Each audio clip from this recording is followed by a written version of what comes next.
bit differently this time is maybe wait on their cores a little bit. I know that we talked about them not really playing too many different cores, but I think second picking Queen of Pain and third picking Lycan might be a little too direct of an approach. Feels like that LGD was just very confident with Magnus, that they just feels that they can pick it in the first two here.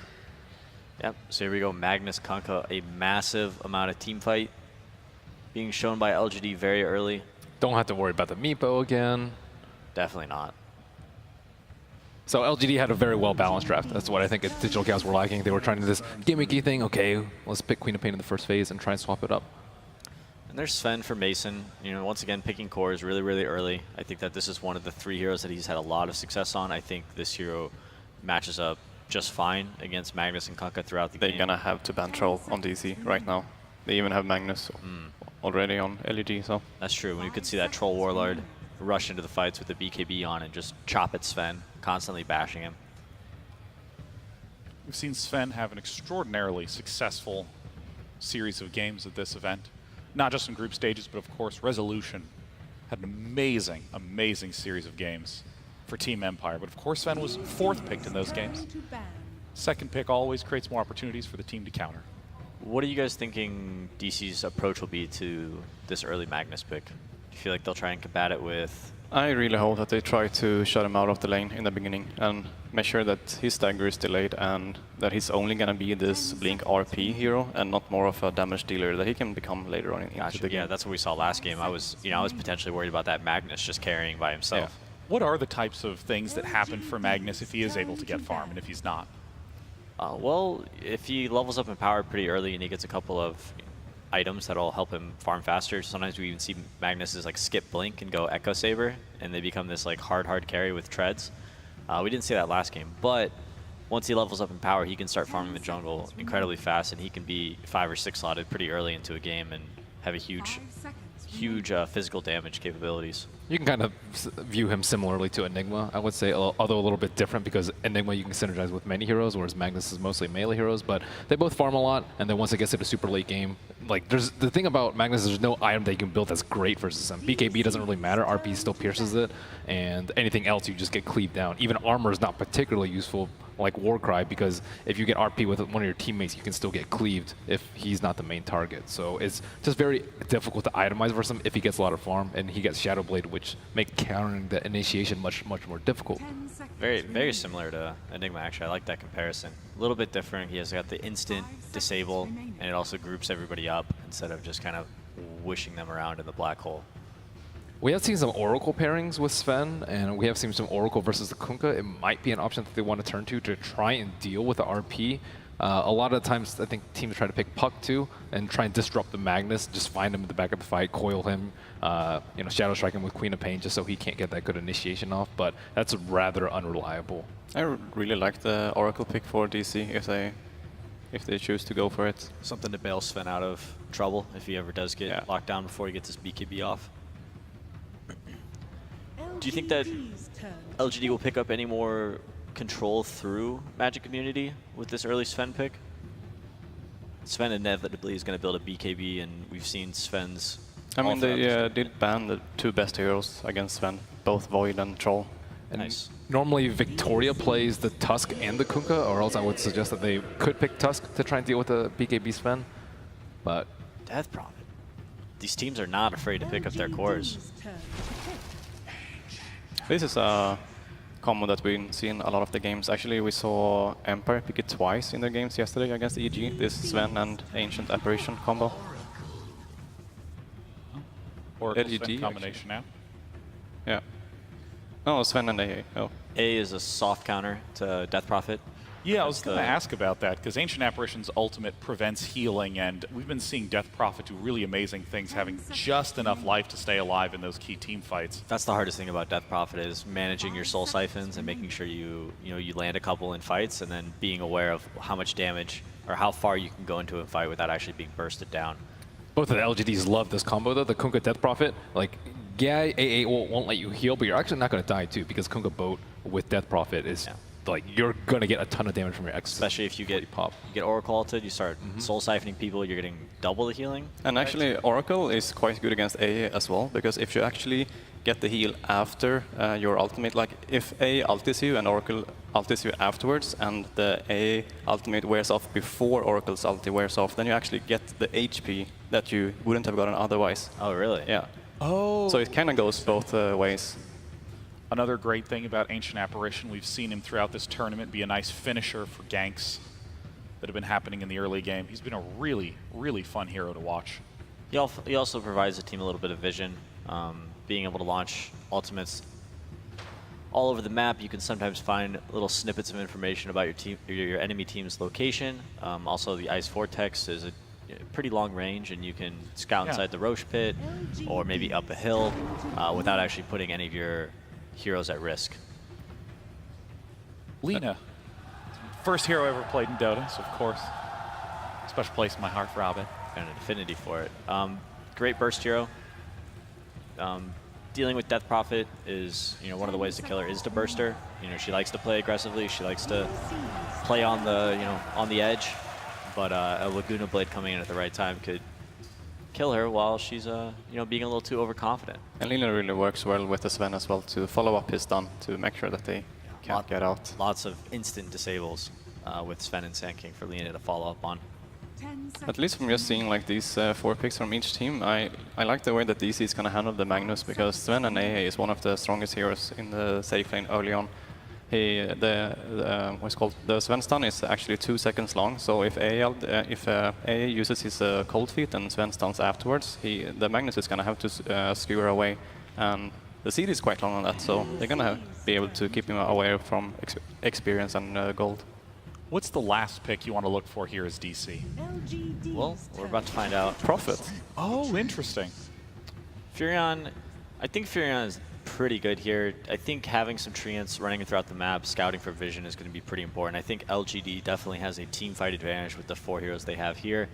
So being able to see what's actually happening and potentially finding this Magnus before the fights take off is going to allow DC to position themselves to win team fights. Kunkka's quite good against Prophet, though. That is the main problem I see with him. Yeah. He's like one of the best ones to be able to stop him. I look at Magnus and Kunkka as being the 2 initiators for LGD, and I think it's really difficult for them to start fights in that way, especially once DC picks up some BK, like a BKB on Sven or a BKB on Prophet.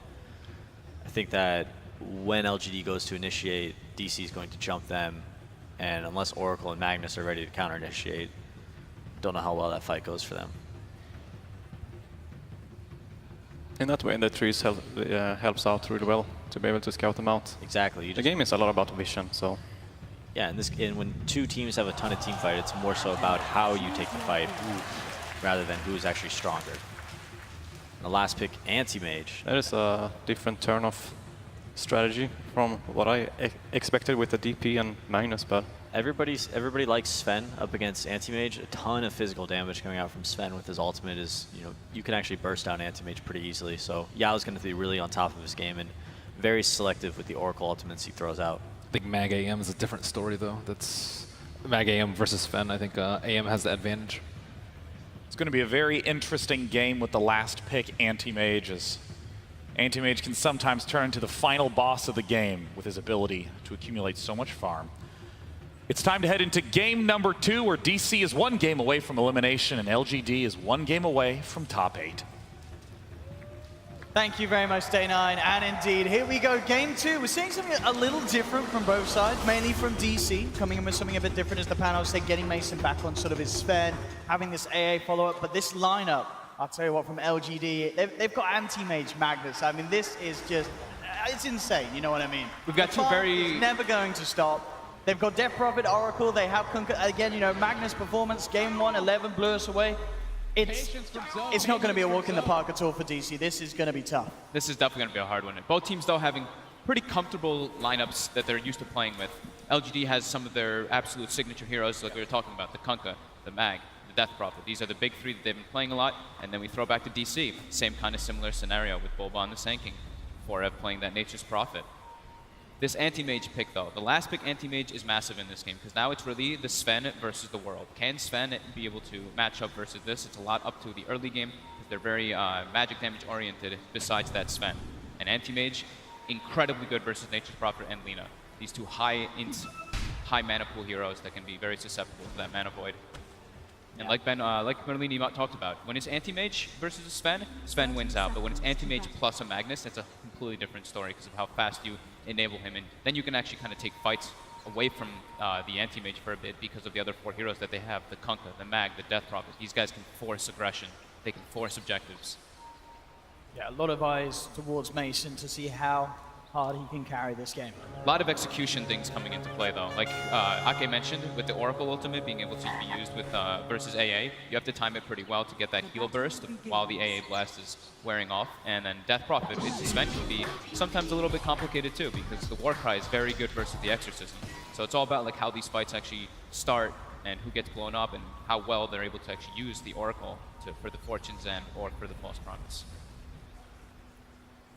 Interesting to see how this mid lane goes to begin with. Both Dubu and Victoria looking to back up their respective partners in this mid lane.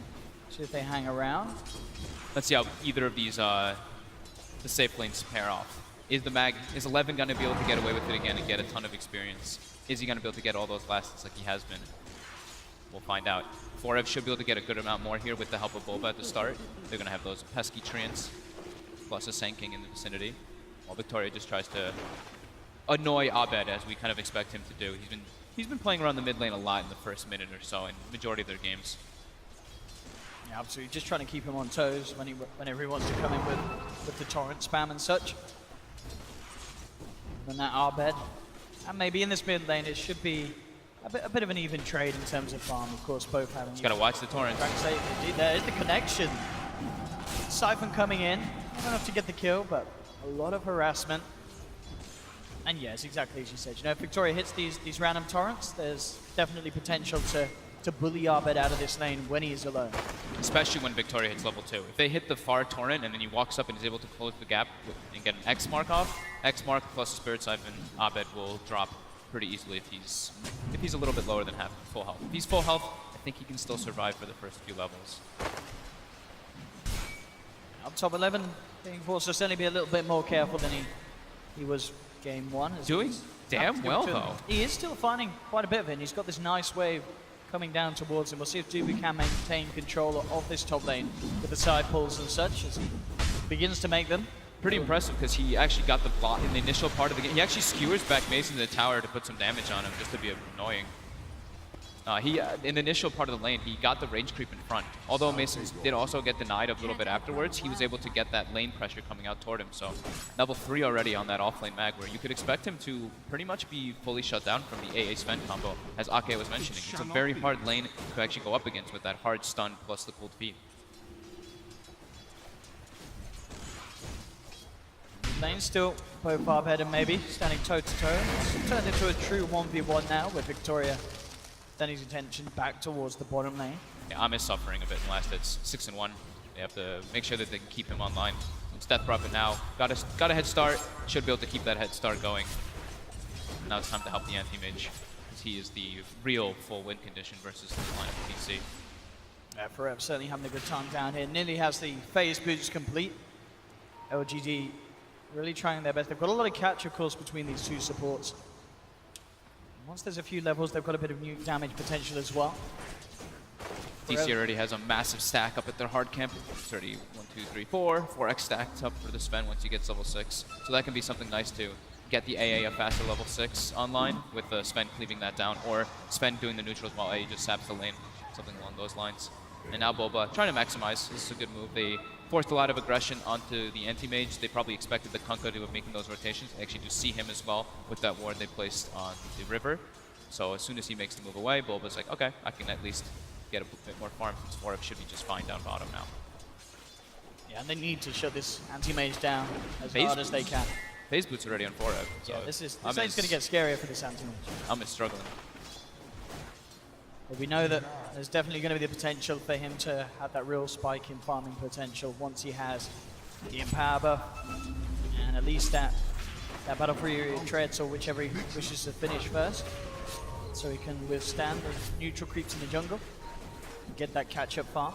Victoria has Dubu a big caught out. They catch the torrent, but doesn't even need it. Maybe just walks up. This is going to be first blood for maybe. Very nicely set up there for maybe. Victoria was actually hiding in the Roche pit to wait for the rune spawn, and Dubu just didn't really expect that. Didn't even need to connect the torrent. Look at this down bottom. Arme totally being bullied back here. He's only down to the last shared tango. Does of course have the Oracle that he can rely on a little bit to help heal him up, but Devil's still aren't quite there. Yeah, Bulba Making a nighttime smoke right now. They might be able to get the catch onto mid. Depends how far we see Somnus maybe come out. Got a lot of damage here. He's playing very safe with his position. Now he's on the edge. It's just a question of DC where to go. They've got a lot of stuns, a lot of control. There will be the TP in as well from Farem, making sure that this is a guaranteed kill, and indeed it is. Successful rotation there from Bulba and Dubu. Nicely done. They got to make all those work. 4 FTPs out though from bottom lane now. Ame gets the lane to catch back up, and during all that, it's 11. You know, we talked about the mag from the last game getting a pretty free lane. It's happening again. They are shutting down the anti-mage, but the mag was one of the big issues in the last one. He is coming off to a great start in this already. And even these little items, now that Ame has the Pullman Shield and the Ring of Hell, that's enough to sort of help withstand any sort of harassment that comes his way. And yeah, in fact, as it is for Ev, he's just making the long walk back to the bottom lane, so it's still a lot of time that Ame is getting that lane opened up, top lane. Trying to make the connection there on Told 11, but he did get the skew out in time. Now, I think he actually knows there's a ward there, too, because of the stun from the distance. He felt like he was out of distance. He even pings it out, so we might see that being de-warded, which will hurt DC's early vision for sure. LGD now with the smoke. They're set up around Abed mid, but Abed seems very aware of this. Look at how far positioned he is on the right side. They've got a decent amount of catch there with the 2 points in the X mark. They may just go for Bulba instead, as they have him coming up to the high ground. We'll go for the Sandstorm, but of course they've got the Torrent to cancel the channeling. Somnus maybe coming in as well. Siphon's there. Bulba does have the Burrow Strike, will go to the high ground. Tries for the Quick Swarm's connection, but it's not going to quite be there as Bulba will get himself out to safety. This mid lane now opened up a little bit for Somnus with this aggression and rotation from his 2 supports, Yao and Victoria. As we see the Death Prophet take the lead at the moment for the net worth. Still definitely the biggest discrepancy being that between the 2 safe laners, Mason. Obviously having the better time in this opening laning stage in comparison to Ame. Yeah. As long as, let's see how the supports are doing in maximizing. We actually have every single support in the game is level 3. So everyone's kind of suffering with their rotations. Victoria gets the connection onto Mason with the X2. They brought the Death Prophet around. They do have exorcism ready to go. Somnus says, we're going to fight it, boys. Forever will TP across. Bulba with the Burrow Strike to hold back maybe. Mason pulls the contract, trying to man up with the damage. This Death Prophet's too strong. Takes down 1, takes down 2. They're not even done yet. Maybe they can look towards Bulba as well. 11 kind of skewers Bulba away though. Body blocking. Now allowing the Siphon to reconnect. The blocks. They're coming in for more. This Death Prophet having the absolute rotation of a life. 7.5 minutes, Somnus coming in and picking up a triple kill. And they're going to clean up the 4 stack that we were talking about earlier. Oh. The whole thing, all the big creeps goes for LGD. What a rotation there. Could not have happened at a better time. Now they've got the Shrine up as well, so full heal back up 11. Level 7 mag with Arcane Boots and the Soul Ring are ready. That's pretty scary. The 2 big team fighters are absolutely online. That offlane Magnus, top 2 in net worth. Whilst this is going on up top, of course, all the more space for Ame to slowly climb his way back in. He's getting the solo XP. And now not doing too bad at all in terms of the smaller early items. We are going to see DC try and make a move immediately out of the base. Smoke from Bulba and Dubu. Abed now with the level 6 ready and waiting. A kill onto Somnus would be pretty big at this stage. The back of him being fattened up by that triple kill. Though. They have the Oracle. And in fact, the Torrent's connecting onto Abed. It's going to be LGD going in first, Abed. He's going to try and get his way out of it with the Light Strike, trying to play it out. Victoria looking to see how he can react, but already there's the wraparound coming through. DC. They will catch and shut down the Death Prophet. Maybe they can get more. Still with this haste rune, finds the connection with the Light Strike, and DC, they'll get a couple out of this one. Don't know if they actually saw the haste rune in the bottle. It seemed like with the way that they made that aggressive move. They actually had Yao behind them too. It looked like he hesitated a bit on the Fate's Edict. Would have almost been able to block like the Lagoon and maybe the Sanking stun damage. Could have potentially turned that fight, but just a bit out of range and just a little bit unexpected the DC rotation. And now they're able to get a lot of tower pressure here. Should be able to bring it down as well. So LGD does have to make sure now when they're playing versus DC is to play around their ultimate timings. Unless they, can get an AA Yeah, right here. Victoria looking for the catch here. Dubu does still have Bulba in the neighborhood. They may not even be able to get him. He's going to continue to back up. Okay, with that Torrent and the Siphon, they'll certainly finish it off. The rest of DC out of there. Somnus comes back into the lane, picks up a free kill. Top lane 11 now, with this maxed out Shockwave doing a good job at trying to harass Mason back. I'm curious if he's going to go for the Battle Fury since they have the Mag in power. I was wondering if he's going to go for Vanguard. He actually now queues up the Lincolns first. So I wanted to be able to deal with that, those heavy stuns that DC does have. Just that stat bonus as well. It's a nice thing about having a Mag. Don't need to go for that Battle Fury. You can have that stat advantage. Yeah, having the Lincoln certainly going to give him enough regen to hop around the jungle. They've got a ward behind the tower. They're looking for Forev here. Quite a nice know catch. Something's up though. Arbet as well, close by in the jungle. And indeed, LGD not to catch anyone there with that movement. But an Arcane Rune bottom, and they have DP ulti up. This could be where they just try to force the tower with it. Yeah, straight away. And unlikely to see any sort of reaction from DC as this bottom lane's pushed in. Dubu on at the moment up top, trying to find his level 6. He's only touching on to level 5 at the moment. They're trying to make the trade before it just goes top. They have a catapult wave coming in. It's 10-minute mark, so this should be able to put a good amount of pressure. That being said, though, it is a Mag who is level 10, so Max Shockwave is online, plus the talent with that spell amplification to clear out the waves. And they look like they're going to be able to do a decent job of holding this. I mean, Bulba is there on the side. We'll see if any further TPs come in from LGD. They've got the fortification. The actual, their side, they're staying down bottom. They're looking to put some pressure now onto the tier 2 as well. Now the TPs come through from Digital Chaos. They're coming in from the side as well for the Shrine. Bulba, seeing if he can get some sort of a setup. Comes in with the Burrow Strike. And then in return, I mean, Bulba could get turned upon. He gets silenced. There's Mason looking for stun. Finds it onto Somnus. With the Siphon already out on Bulba, they know that there's too much survivability on this Death Prophet for those two alone to commit. LGD wants their 2 supports to hit level 6 before they try to make anything too crazy happen. Having that boat online plus the Fortune's End will make their fight, well, make the Death Prophet super hard to bring down and gives them a lot more damage. Which right now, most of their damage is coming just from that Death Prophet. So, quietly, slowly but surely, look at the net worths. They're pretty even on the 3 cores. But 11 is the big one, where it's just like, this is the off-lane Mag. He's already level 11, almost level 12 at the 12-minute mark, and he's going to have Blink Dagger at the, it seems like an even earlier time than the last game. This is truly terrifying. Radiant's top tower is under attack. And we know, we saw how well LGD can play around having that RP available, you know, shutting down games within 22 minutes. We'll see if they can get the ball rolling as hard. This time round, they definitely have the tools to do so. Having this Death Prophet in their lineup, having the Exorcism back online, Rule Scepter done as well, LGD wanting to make use of this. But it was underneath and around that ward, so we'll see how DC prepare for this one.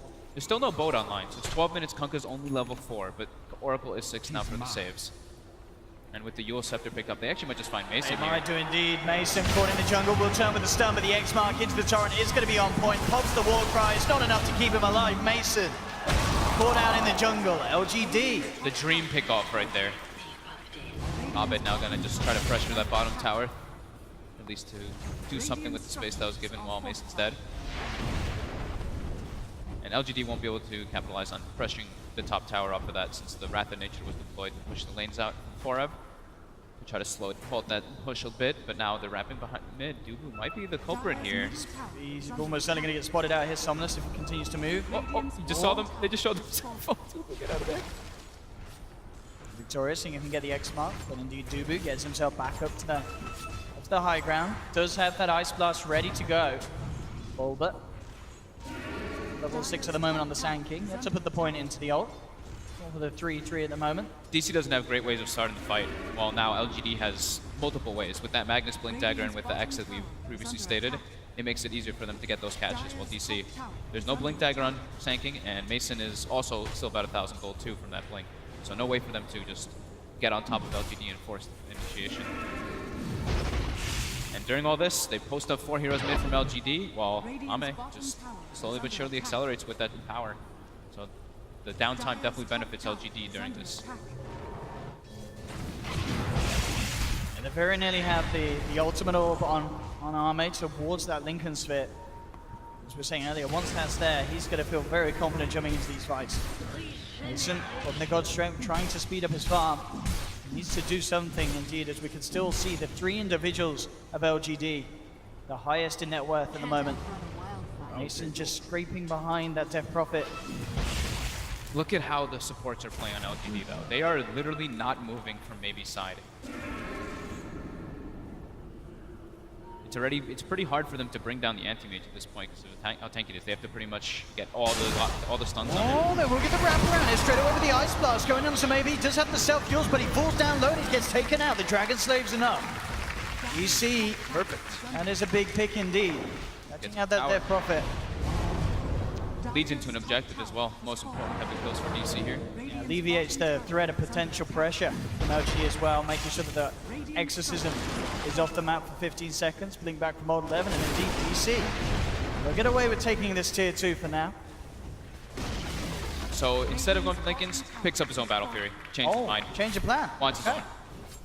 He wants to be, since the way that the pace is, like he's just playing completely away from the Magnus. He doesn't want Mag to cross the map and keep having to empower him. So having your own Battle Fury can have its own benefits. I mean, maybe, you know, as you say, LGD themselves realize, well, we can absolutely just play the farm game. And of course, having the Battle Fury and Empower is insanely ridiculous. Having almost, what's it add up to be this, what, 100% cleave or very close to. It's incredibly quick. Dire's middle tower is under attack. How fast you can get around the map, clean up these camps.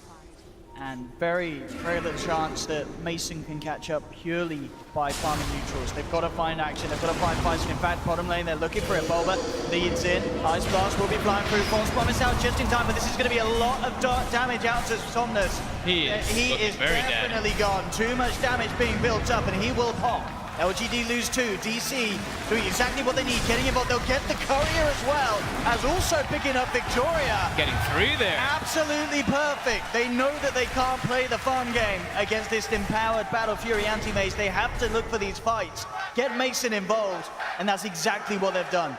Yeah, Mason picking up that Blink Dagger first instead of going for those other type of farm items is really important for them to keep that pressure going. He knows that Boba wasn't getting it too early, so he made the judgment call of going for it. Boba getting that nice stun as we see, and with them just completely outnumbering, and you can see LGD is nowhere in the vicinity to help this. Absolutely not. They get the False Promise out, as we say. No amount of siphoning is going to offset the damage coming through from these cores on DC. Big fight there for Digital Chaos, getting some of this momentum that they struggled to find in game 1. They need to get those pickoffs. Like that one was perfect too, because RP is up, so it's a risky kind of play, but they were aware of where LGD's heroes were and capitalized on it very quickly. These moves need to happen super fast. That's the nice thing about having the Lina, having the Laguna, and having those burst heroes. Still though, as we can see, Arme, the anti-mage at the top, was not involved in that last affair, keeping himself well ahead of the pack. Manta Style next up. And his, we touched on it slightly during the beginning of the game, but him matching up during this versus the Sven doesn't match up incredibly well, of course, unless you're very far ahead. But versus Lina and Nature's Prophet, it's the dream. Shadowblade on 11 as well, so more catch potential for LGD if they want to try and look for these fights. He's so farmed. He's more farmed than his Death Prophet. 150 CS on that off-lane mag. Pretty ridiculous. Let's see what they can get done here. DC grouping up as 4 towards the top. They're actually going to bring in Arbed as well, so the full lineup up on this top lane. I mean, are DC at a point where they can simply 5-man and start to take these tier 2s down?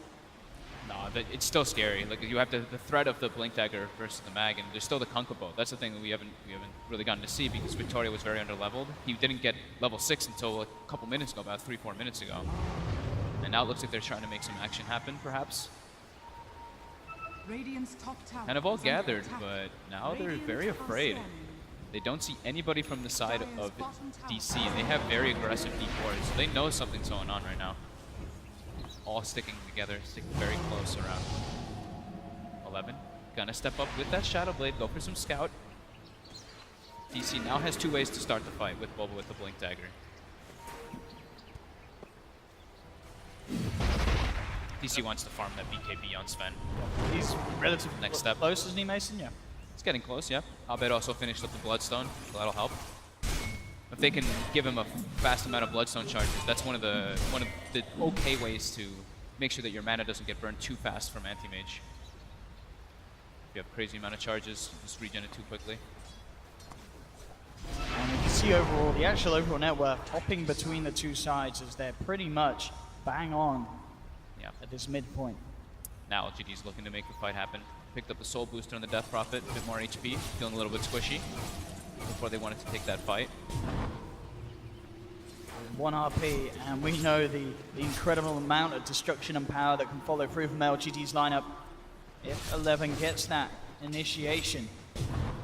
Dubu draws a circle around all of LGD's heroes, expecting this kind of move happening. Maybe he shows himself, starts threatening the tower with Exorcism. DC are in the vicinity. They continue the split push with Forev and Abed.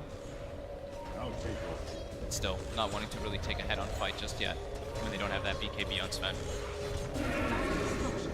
This will be a free tier 2. Once the Exorcism's down, they could consider it, because that's a lot of the damage that does go down. But still a bit scary fighting into LGD's RP with the Kunkka boat on top.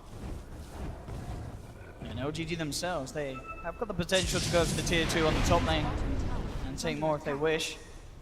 DC backing off in this bottom lane as soon as Ame shows his face. This anti-mage is getting too big. Almost 13,000 net worth compared to the 9,000 of the Sven. Yeah, even if they lock him down and get Mason's hands on him at this stage, still almost certainly going to be the chance for him to escape. Especially considering the backup, the lineup that Ame has around him. Ahmed's going for the Aghanims. Next up item, it looks like. Picks up the point booster. Great spells to reflect this game. All those different stuns and disables that are coming out, even the Orchid from Forev. Does have the Manta Style to remove that one, but in case it does come out, he does have the benefit of the Ags when he gets it. So this ward by DC is very good that they place in their defensive jungle. It's a very natural ward that you see placed versus anti-mages and versus these heavy farming heroes. You always want to, you know he's going to eventually go into your jungle just with how mobile and how fast he does farm. He will get into your jungle, so at least watching that, very important. Pace slows down quite a lot though, 6 to 8, 21 minutes. Yeah, and as you said, you've really got to feel that this is definitely LGD being happier with this sort of passiveness. Yeah. With that, just the speed that this anti-mage is climbing. Yeah, the Death Prophet's not farming a crazy amount, but he's not the one that, you know, he matters, but he's not. Oh, the RP actually off the mark. The Blink Dagger pickup from Abed, able to juke it out. The unexpected Blink. Now DC, they're going to try and do something off the back of that whiffed RP. Smoking up Bulba to the high ground. They could look for Roche. This is also definitely an opportunity with no RP available. They know this is going on though. They were pinging it out. They look like they want to try to make an engagement. With no RP, it can be very tough. And Forev has been scouting non-stop with those Treants. Yeah, smart move here from DC. They see there's no RP. They know that they necessarily can't take a fight because of 1-0 being down, but they can certainly look for an objective like that. Grabbing the Aegis, getting it into the hands of Mason. They see Abed, he does not have the Aegis. Looks like they want to try to make it go on him. 11. Oh yeah, he could be in a lot of trouble there. 11 looking for the setup. Abed will be gone on, jumping and kills himself immediately. Knows that there's no escape. Other than taking himself out, he will be down for just the 10 seconds. But that is the 12 charge Bloodstone that does get dropped down. And they have the Aegis. They don't expect that kind of aggressive coming out from LGD. And during all this now too, Yame just still continues to farm. Almost the Aghanim's finished up, 200 gold away. Yeah, it's going to be so hard to catch him. Yeah, once that Axe is on. It's already super hard to bring down. Still, the two supports from LGD are playing very safe though. They're not trying to make these risky plays. If you watch a lot of teams, they might go for more epic pickoffs. They're understanding what the nature of their lineup is. They're sitting either 2 heroes behind the Death Prophet or 2 heroes behind the Anti-Mage, and majority of the times. Not only do they have this Axe now done on Ame, they're looking to get the Lotus Orb out on 11. So another way that they can make sure that this anti-mage has full control during these team fights. Sentry Ward gets placed down. 11 actually walks up. Gonna get brought down. Yeah, they find that even though the silence comes out onto them, the God Strake's already there. DC, can they get more out of this though? They'll move down this top lane. They should be able to find a tier 2. No Magnus for 45 seconds. That's quite an opening for DC to use. So they go for anything else. They do still have the Aegis on Mason. A couple of seconds left on Godstrength. And they're going to try and push in even further. Ame's gonna trade though. He's gonna go right up onto the high ground, and he hits pretty darn hard on those towers right now. They have the back. Meg actually going straight in. He's just bursted down the cook. And Saunders trying to lead in, but the Ice Blast is there. False Promise comes out just in time. Maybe taking a lot of damage. The split push. Ame's getting the tier 3 right now. Yeah, that's one tower down in the mid lane. DC on the TP back. Dubu will make it. Can the rest of them, though, Lightstrike trying to hold back the side of LGD. They've found Bulber in the sidelines. The Ghost still out. They'll get the Sand King at least. And the rest of DC do escape. But as you say, DC, they do not get the tier 3, whereas LGD, having Arme clearing out that mid. This anti-mage, we've talked about it getting out of hand, and it really feels like, Fog, what is their answer to this anti-mage? How do they deal with him, whether it be him turning up to a fight, whether it be him going for the split push plays? He just seems a fair few steps ahead of what DC can offer in this game at the moment. Yeah, they have to pretty much chain lock him down and hope that there's no Oracle there to save him, but Ame's not playing in the fights. He doesn't need to still. He's just like, okay, I'm going to farm until I have my Abyssal Blade, and that's when I can actually just blink on top of Sven, deal with him, or just blink on top of Lina and burst her instantly. Once that Basher Abyssal Blade up, oh man, this could be a big RP. He's got up here as well. He's eyeing it up. Won't go for it on our bed. A little bit of hesitation there. Wrath of Nature comes out. They're trying to get onto 11 here, but unable to close the distance. So the next, the solutions are going to have to just be chain locking down that anti-mage somehow, maybe going for a sheep stick on somebody later on to deal with that, but there is an Aghanim's, so it can be super annoying. You hex yourself, and Arme's a lot of ways to save him. Basher complete as well now. Yep, 6,000 ahead of Sven. Absolutely incredible. Mason really needs that next big item or two to be able to stand toe-to-toe in the fights. He's working towards the Assault Cuirass. I'll take your tribute. But it really is going to be so difficult for DC to just find that chance to do something around the anti-mage. Empower. Still racking up the gold. So LGD probably waiting for that Aegis to tick out. It's got about 1 more minute left on it, and then they can take a big straight-up 5v5 fight. Not really be too concerned. Maybe wanted to pick up a gem of their own. Could be the next investment opportunity for Victoria. Do you see him under this ward? They want to try and make the jump. Bulber coming in and has the dust straight away with the Stormhammer, Ice Blast, everything coming through. 11's gone. Nice. Quick reactions there from DC as soon as the Magnus came under their vision. Yeah, LGD destroyed one of the wards, but the secondary ward gets placed down. And look at this again. Look who's on the split push. Arme's ready to start bringing them back. We'll see how much damage they... Mason goes in. Mason, he's gone straight in with the stun. The time for Laguna with the Yules. Can they actually bring him down? He's got the False Promise 11 now, coming in with the RP onto Arbed. Barrett does kill off the Oracle on the back of it all, but they've lost the Aegis on Mason. Bulber being forced back. There's the ult from Arme to burst down. Oh, and they get Mason. And they bring him back as well. The BKB not going to save Mason as he's down as well. Arme with a triple kill. Absolutely devastating there. It really feels like the draft, that final pick, anti-mage, absolutely genius here from LGD. He's crushing it. Maybe also there, gets the Yules off as the Laguna Blade is coming off, ends up surviving, gets Oracle ulted, and then with a beautiful RP follow-up from 11. Absolutely perfectly synchronized. We'll see it again here. Bulba even stuns the Oracle as the fight goes on, so he tries to make sure that there's no save there, but yeah, maybe gets that Yules off, and then 11 gets the RP onto him, and then Ahmed with the follow-up. There's just no way that DC can take the fight after that. Yeah, we saw, with this Sven being where he is, Mason, he can offer a little bit with the God Strength, but as soon as that ult's gone, there is nothing that he can do against these beefy cores of LGD, and LGD straight down the mid lane. Looking to take the racks, they do have the fortification, 15 seconds to the Sven's back. It's Silence immediate, in fact, Bulber jumping in, they've got the Ice Blast as well. But Armin turns, trying to finish up Bulber. Bulber does get him himself out to the side, still alive for the time being, finally goes down. Grip Swarm there from Maybe to bring him down. LGD will find the mid-melee racks. Oh man, and he's got Abyssal Blade now. This is... 28 minutes in, Arme's anti-mage farming out of this world. Dire's top shrine is Yeah, under he's attack. got 410 CS, Owen, at 28 minutes. Almost 14 CS per minute right now at this point. Absolutely crazy. I mean, LGD, as we said at the start, the lineup, this draft that they have, it looked terrifying on paper, and in this first 30 minutes of this game, it's looking to be exactly as we expected.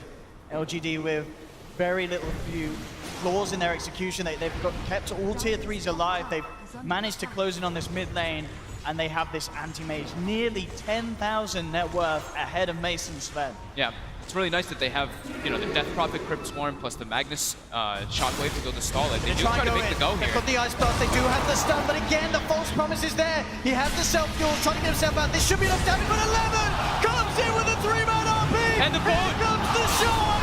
Triple kill for Arme. Mason pots the BKB, tries to turn with the heels, bringing Baby's Stefan alive. back up to full life. Boba looking to get off the epicenter, he does, but he's down. Arme gets the Ultra, he's looking for the Rampage, but Farem sprouts him back. We're gonna TP out. They get the silence. He's gone for the Rampage. Can he get the Rampage? He can!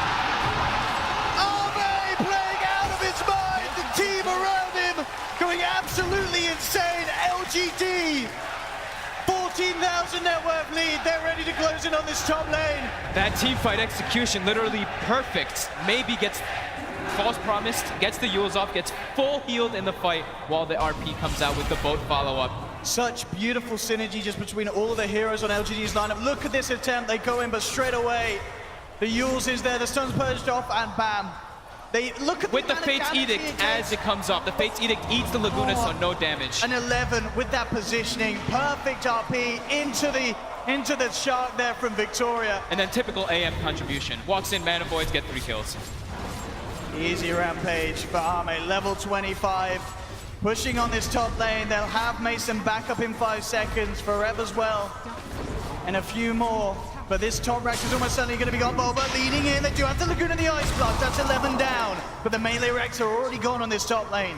DC will not be able to hold on to those. DC, can they turn this around? What is the ideal situation for DC? I'm not seeing too many options I mean, for this them, to be sounds honest.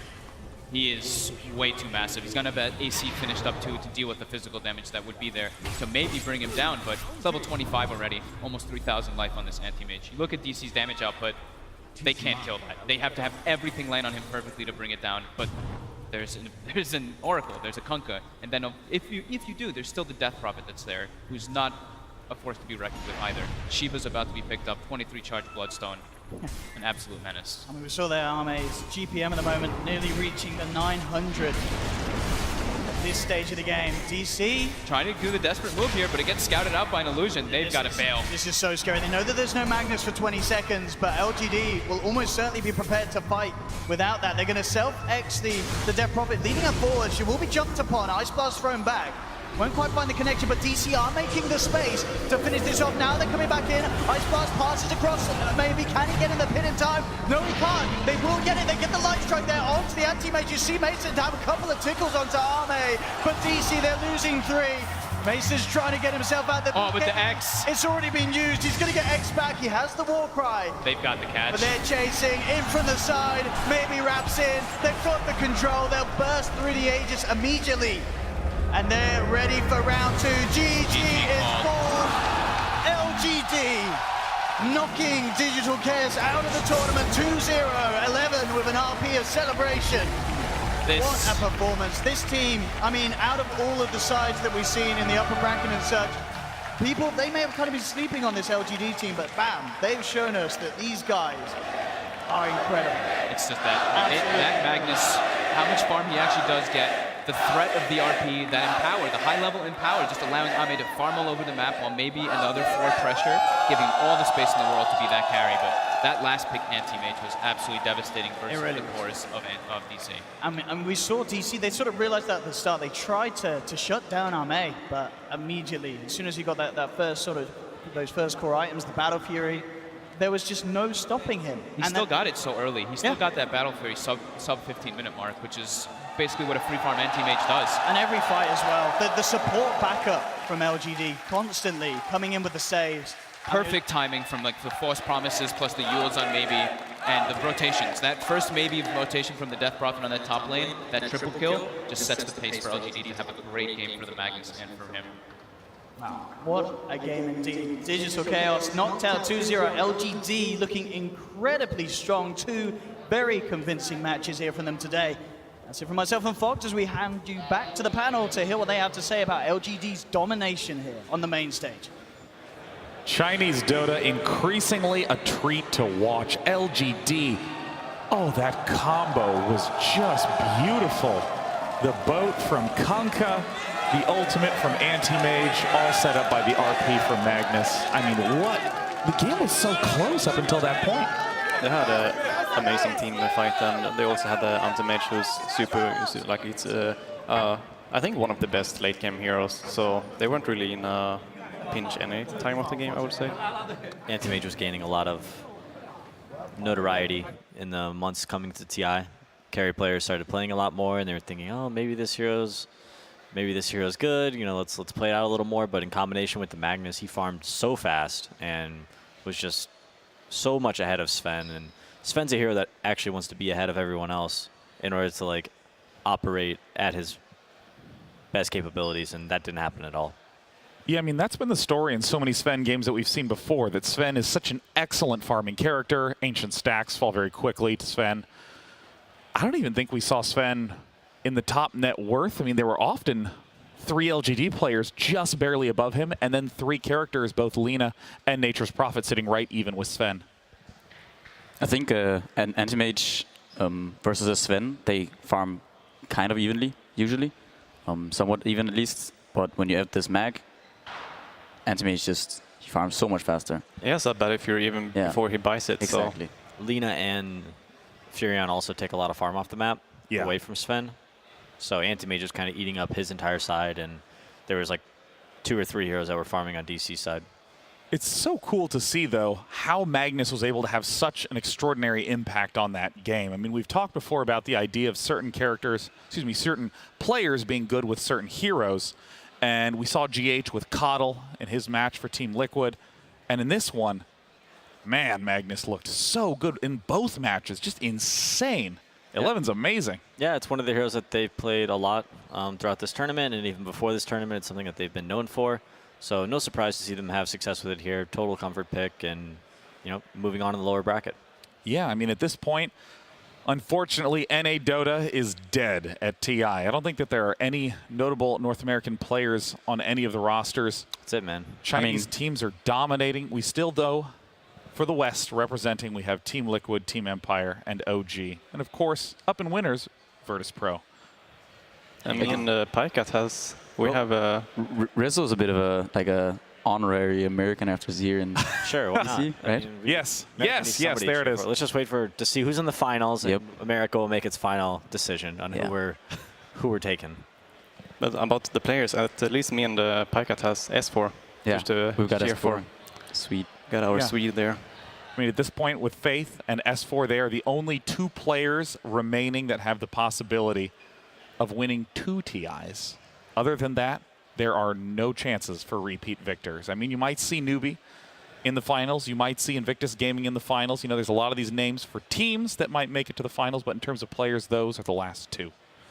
It's just crazy that actually no one has won TI twice yet. And like every year, I think it's at the TI5 and the TI6, there were a lot of players there that actually had the chance to win twice, but it just never happens. And I mean, there's some games where there's just such high variance that it's rare to even see the same people up at the top. But that's like not the case in Dota. You see the same names again and again and again and again every single year showing up. Certainly new blood players like Abed made their debut here. But I mean, a new player leaks in every once in a while, but it's kind of it's tough. It's tough to get in because the way you get better at Dota is by playing against better opponents. And the guys at this tournament play against each other all the time throughout the year. And people that don't get to go to these tournaments or play against them in qualifiers don't kind of get that exposure. It is true that there's just such a focus that you have the opportunity for. I mean, so many people have been talking about the meta of Group B, the team that has all 4, or excuse me, the group that has all 4 of the 1st through 4th places sitting in the winner's bracket. And I mean, do you feel like that's continuing to sort of bake out? Again, Digital Chaos got just knocked out here. I don't know. Maybe just coincidence. Yeah, sometimes it just is, I think. Why not? Was it a stretch? Am I going to pull a muscle stretch in that part? No, you're fine. I think the Group B was the one that had, it was 4 of the invites, if I'm not mistaken, in that one group. And we have, it's IG, Newbie, they're doing well, right? And so some of those... LFY? LFY were not... right. Not invited. No, but they're doing also well. But yeah, that group, it seems like that group was the stronger group, right? Yeah, and the amazing thing is that in that group, I mean, LFY going 14-2 in that, the big story, and of course LGD with their win here. We're going to take a moment to head over to Machine, who's going to have a conversation with Bulba from DC. Ladies and gentlemen, I am joined by Bulba, a man with such true grit, determination, and passion for Dota that I think a lot of people in the scene try and emulate. And now I have the unfortunate task of kind of walking our way through your departure here, dude. Yeah, it's cool. So I guess I'm just going to give you the microphone now and see what comes naturally.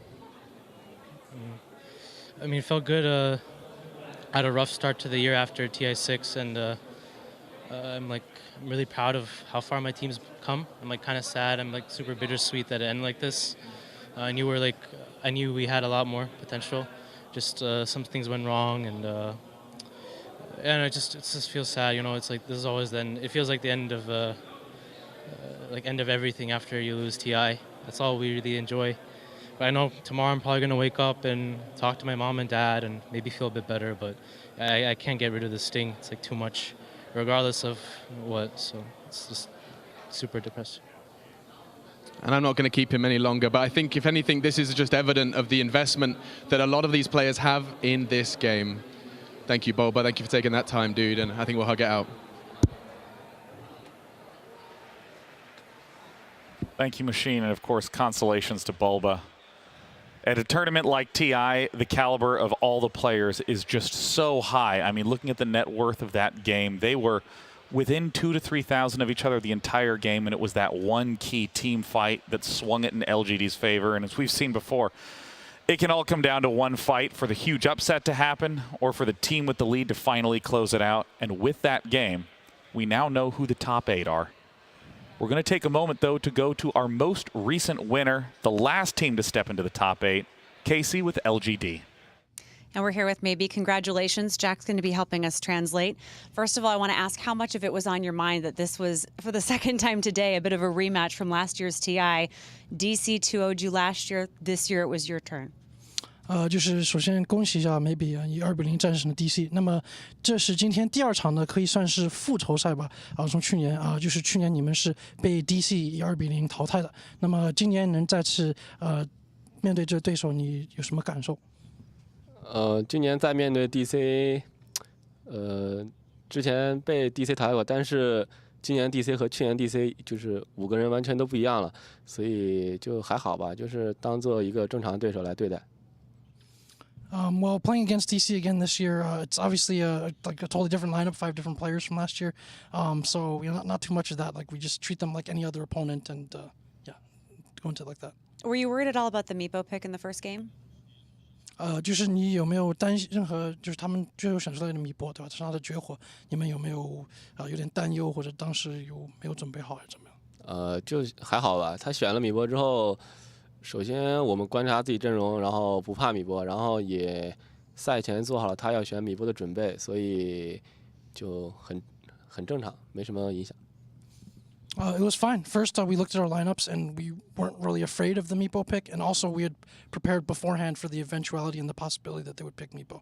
So it was fine. Nothing, super out of the ordinary. You almost seem a little bit more businesslike in your approach to TI this year. We know you for being fun-loving. Have you changed your approach based on your experience in TI last year at all? 一般来说，有的时候就是你其实会是比较放松一点的，而今年就是观察到你非常稳重也好像更严肃一点。那么对于你备战 TI 的时候，你今年是不是有个不同的方向或者不同的备战方式或心态？随着年纪的增长，然后今年我比去年年纪也长大了，然后所以心智方面应该也成熟了很多，然后在队伍里面担当的东西也多了。It has to be age. I'm a year older than last year, and because of that, maturity and just being more serious and mature as well. And the team is a factor in that as well. That makes sense. We'll be facing OG next. What do you think your strengths are as a team in that matchup? How do you think you might be besting them? 那你们下一轮的对手是 OG， 面对这个对手，你觉得你们的一些强势点在哪里？然后如何做准备为他们对战？我觉得我们面对不管是 OG 还是其他任何来参加 TI 的队吧，我觉得我们都是一样的，然后其他的对手也都是一样的，因为大家都不想输掉 TI， 然后所以不管对谁，我们也都没有什么优势，没有什么劣势，只要做好自己，赢了就是赢了，然后输了就是输了。I think we want to see ourselves and other opponents as the same. Like we want to treat everybody on an equal playing field, rather than just there being a specific strength or weakness. Like they're an opponent, we have to prepare our best and play our best. And if we manage to reach that point and do our best, we'll win. If not, we'll be beaten. But we have to treat everyone the same. It's a very calm and confident approach. Congratulations, maybe Jack. Thank you very much. Really appreciate it. And we'll send it back to you, Sean. Thank you, Casey, and congratulations, LGD. I gotta say, there was that calm, cool, collected attitude that we heard. But OG are the sharks of the lower bracket. They are hungry for more people to play against. I mean, do you think that OG has the mental advantage in there? Do you think LGD's mindset is more appropriate? I don't know. I think it's going to be very even. I think OG wants to win a bit more, maybe, because of what happened maybe last year and that they won the major. So they really feel that they have the power and, I don't know, strength to actually being able to win the tournament. But LGD is a tough opponent for them. LGD had some pretty solid drafts in their games that I've seen them play. I'm not OG. I think they've had some pretty easy games. I think their game against Infamous, I think that was a pretty one-sided matchup. And then up against TNC, I'm not sure. Wasn't really a big fan of the TNC's direction with their drafts and their strategy. So I don't know how challenged OG has been in this lower bracket just yet, but they are playing well. Yeah, I mean, what do you think about the attitudes of these two various teams that they're going to be facing against each other, OG and LGD, PyCat? Well, I think that OG, they have the.